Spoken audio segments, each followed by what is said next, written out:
Quem vai decidir isso é quem entende de uma forma pragmática. 10h31, o Manhã Band News está de volta abrindo este bloco para falar de coronavírus. A gente tem informações de um estudo que aponta que o novo coronavírus pode ficar vivo por até 9 dias em superfícies mortas, como vidro e cimento, por exemplo. Essa situação que pode, claro, afetar ainda mais a economia chinesa, trazendo então um risco maior de recessão global com inflação. Hoje as regiões em quarentena na China representam algo entre 70% e 80% do PIB chinês. A China é a maior força deflacionária do planeta, com produção de quase tudo a custos muito inferiores ao resto do mundo. E tendo aí uma possibilidade desse vírus ficar em superfície morta por 9 dias, sem a gente saber se ele pode ser eliminado com limpeza, por exemplo, pode acarretar numa consequência maior ou de prolongamento de infecções e desse surto. Vamos falar sobre este assunto com o Roberto Dumas, que é especialista em economia internacional pelo INSPER, está comigo aqui. Bom dia, Dumas. Bom dia, Fabiana. Tudo bem? Tudo bem, é um prazer falar com você novamente. Essa informação pode parecer uma coisa clínica, médica, fica 9 dias lá em superfície morta e aí todo mundo pode ser infectado, mas isso tem um rebate muito grande na questão econômica. Muito, porque apesar da SARS também ter isso daí, a antiga SARS e a MERS, que era do Oriente Médio, o coronavírus, ele pode ser contagioso mesmo você não tendo os sintomas. Então, você, por exemplo, você pode ficar de 10 a 12 dias sem ter os sintomas e ainda está passando. Como você bem colocou, economicamente, fica óbvio que o que está acontecendo aí é um choque de demanda. E o que é isso? O choque de demanda significa que o mundo está procurando menos commodities e isso leva a uma queda no preço de commodities. Quem? Cobre, alumínio, zinco, minério de ferro, soja, milho, isso tudo acaba caindo porque os maiores consumidores, ou melhor, um dos maiores consumidores de commodity metálica e agrícola no mundo, acaba sendo a China. Então você sabe que a China está praticamente parada, ou seja, você tem alguns bancos aí já falando que antes do coronavírus a nossa expectativa era que crescer 2020 5,9. Já estão dizendo que o primeiro trimestre de 2020, talvez o crescimento econômico ano a ano não passe de 1%. Dificilmente o governo vai admitir um negócio desse. Ele vai falar e no final das contas vai chegar 2020 e falar, olha, não conseguimos 5,9, fechamos 5,4. Há de se levar em consideração que talvez não sejam números fidedignos. Mas quando você tem esse problema de demanda, o preço das coisas acaba caindo, principalmente commodity. Então a inflação de alimentos, a inflação de commodities acaba caindo. Aquele ponto que você colocou saiu justamente no Journal of Hospital Infection.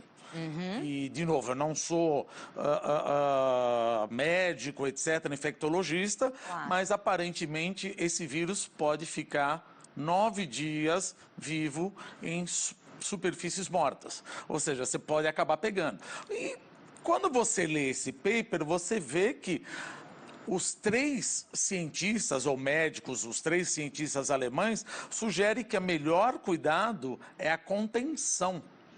Ou seja, ainda não está provado, pelo menos que está entendido, que esse vírus pode ser eliminado com antissépticos, como ocorria com a SARS ou com a MERS. Não existe estudo, não estou dizendo que tem ou que não tem.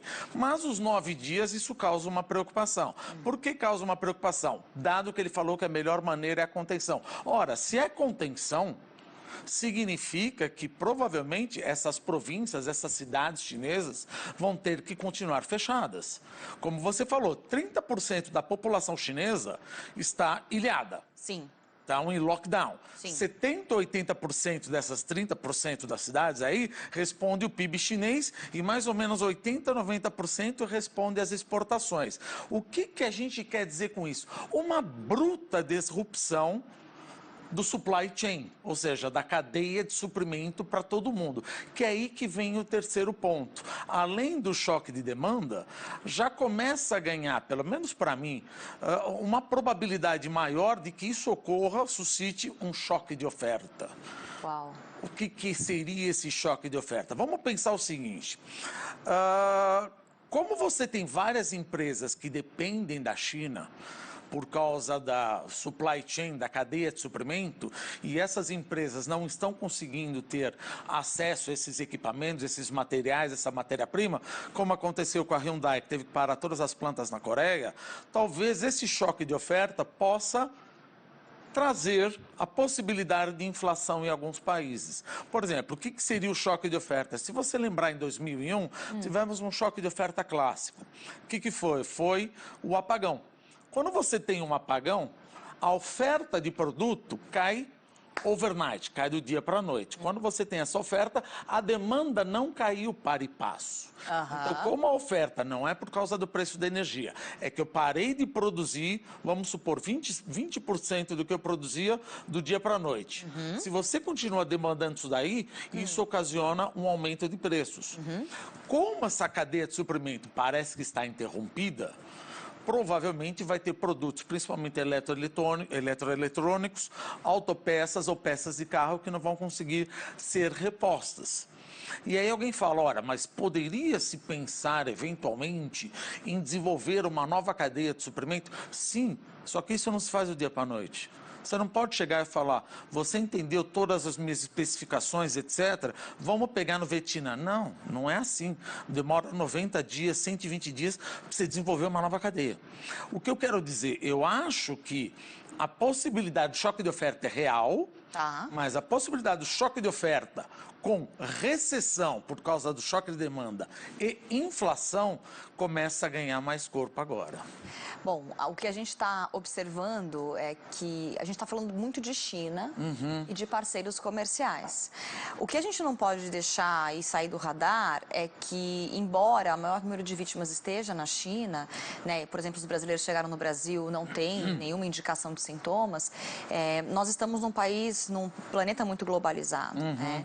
Então a gente está falando de economia chinesa, mas isso vai rebater em cadeia em todas as outras economias. Em todas as empresas, em vários países. Por isso que a gente fica assustado. Essa coisa de recessão com inflação, talvez não tivesse entrado no radar ainda. Né? Eu acho que estava no radar um desaquecimento, já sabia que ia ter um desaquecimento global, normal, mas agora com o coronavírus um pouco maior, agora entra uma outra história. Né? O Brasil fica muito submetido quando a China está nesse processo. Não é só o Brasil, é o mundo inteiro. Veja, eu não estou dizendo que, olha, o cenário vai ser recessão ou um crescimento econômico bem menor no mundo, isso é dado. E alguns picos de inflação. A inflação provavelmente vai ser um V invertido, vai dar uma pancada e depois vai voltar. Mas qual é o problema se você tiver isso? Como é que ficam as autoridades monetárias? Como os bancos centrais devem agir? Porque se você pensar, se eu estou numa recessão, eu tenho que baixar juro, certo? Mas se eu estou com inflação, eu tenho que subir juro. Então o Banco Central pode pegar no momento, numa recessão em alguns países que isso acaba gerando inflação. Por exemplo, tem em alguns estudos que a gente vê, vários países dependem pelo menos de 30% a 35% de todo o seu material, equipamento intermediário importado da China. Então você pega entre eles, por exemplo, Rússia, Índia, Estados Unidos, um pouco menor, 25% a 30%. Você pega a Colômbia, Peru, Chile, Argentina, Brasil, Austrália, Nova Zelândia, Portugal, Espanha. Não, assim, você está falando de vários países e a gente também tem, quando a gente pensa em Mercosul, né, América Latina, nossos parceiros diretos, isso fica em cadeia, né? Sim, Japão, Coreia, por exemplo, essa semana que eu não tinha falado. Tanto a Kia como a Hyundai fecharam as plantas lá na Coreia porque não tinha matéria-prima. Aí você fala, poxa vida, mas a matéria-prima não dá para um carro sair? Não, se você falta uma pecinha, o carro não sai. Talvez se eu não consiga ter essa peça vindo da China ou de alguém que está com lockdown, a planta para. Claro. Se a planta para, tenho menos oferta. Se eu tenho menos oferta e a demanda não caiu como a oferta caiu, o que acontece com o preço de bens eletroeletrônicos, autopeças, carros, tecnologia, telefone, etc. Começa a subir. Se começa a subir, em que pese que as commodities vão cair. Mas tem um outro ponto. Quando a commodity cai, o dólar aprecia, ou seja, o dólar aprecia e as outras moedas depreciam. Quando as outras moedas depreciam, principalmente de mercado emergente, é outro impacto inflacionário.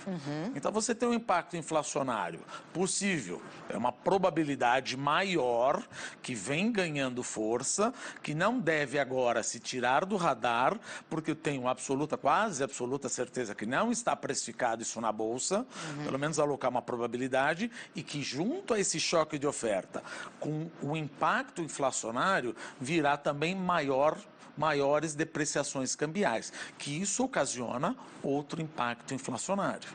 E pelo lado dos Estados Unidos, o que acontece? Quando o dólar aprecia, prejudica o resultado das empresas exportadoras. Então você tem um cenário aí que está se desenhando, por exemplo, hoje saiu, eu acho que, na minha opinião, o governo chinês está querendo ir muito rápido, tirar todo mundo de lockdown. Porque você vê, o pessoal fala, não, está melhorando. Como está melhorando? Não faz 15 dias a gente estava aqui, o caso ficava em 2.750 infectados. Estamos em 40 mil. Sim. Como está melhorando? Provavelmente o pico vai para abril. Então, agora uma coisa que eu gostaria de colocar. O governo chinês, ele está muito focado na questão da saúde.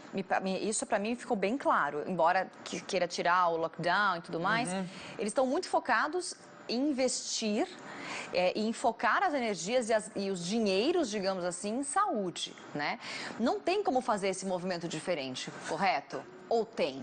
O fato de você investir, veja, o que você precisa, o que está aparentando aí, a única coisa que contém isso daí é como o próprio nome diz, é contenção. Porque o paper falou, olha, você, tanto como a SARS, isso fica 9 dias em superfícies mortas. Se fica 9 dias em superfície morta, é a mesma coisa. Eu peguei alguma coisa aqui, sem querer cocei o nariz, passei a mão na boca, eu já peguei. Ninguém vai ficar lavando a mão, isso que também não está provado, hein? Que lavar a mão... Ninguém vai ficar lavando a mão. Não dá para provar que se você limpar com álcool vai sair, né? O paper fala isso. Isso é muito sério. Mas ele fala... Não tem estudos ainda que mostram. Pelo menos ele fala, nós vamos torcer e esperar que a mesma asepsia utilizada na SARS será a mesma asepsia utilizada agora no coronavírus. Falta estudo. Mas isso daí a gente pensa, poxa vida, se falta estudo e fica 9 dias e você ainda é contaminado sem ter o sintoma, então a melhor resposta para isso é contenção. Melhor resposta para contenção é lockdown. Lockdown, disrupção, uma ruptura na cadeia de suprimento. Ruptura na cadeia de suprimento, todos aqueles países que nós falamos vão ficar sem suprimento para fazer o produto final. A gente tem aí um mapa para mostrar. Vou colocar, que é importante. Eu separei um mapa que o Dumas mandou para mim. Tá aí. Olha só, Dumas. Olha lá. Vamos tirar isso. Por exemplo, aqui você vê que como o coronavírus pode afetar as cadeias de suprimento global, percentual das importações de bens intermediários vindo da China. Acima de 30% a 35%, você pega principalmente os Estados Unidos, um pouco da Indonésia, Japão, Coreia, e aqui você está pegando o Chile e vai indo um pouquinho para baixo, 20% a 25%, Colômbia, Peru, Austrália, Nova Zelândia, e 20% a 25% você acaba pegando países da Europa, África do Sul também, e a Índia está na parte dos 30%.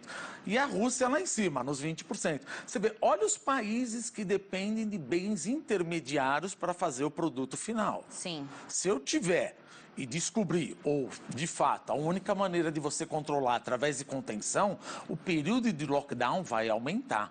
Se o período de lockdown vai aumentar, eu não vou ter matéria-prima. Cara, isso só mostra o quanto a China é grande, é gigante, é importante. A importância dela para o...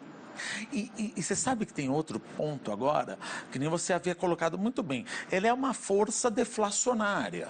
Então, se a gente pode pensar o seguinte, falando, não, você está falando de carros, autopeças, eletrônicos, óbvio, telefone, tecnologia da informação, só que Você está cheio de supermercado, por exemplo, o Walmart da vida, e você tem vários equipamentos ou produtos made in China. Se esses produtos não vierem, provavelmente vão comprar produtos mais caros. Então, olha a inflação.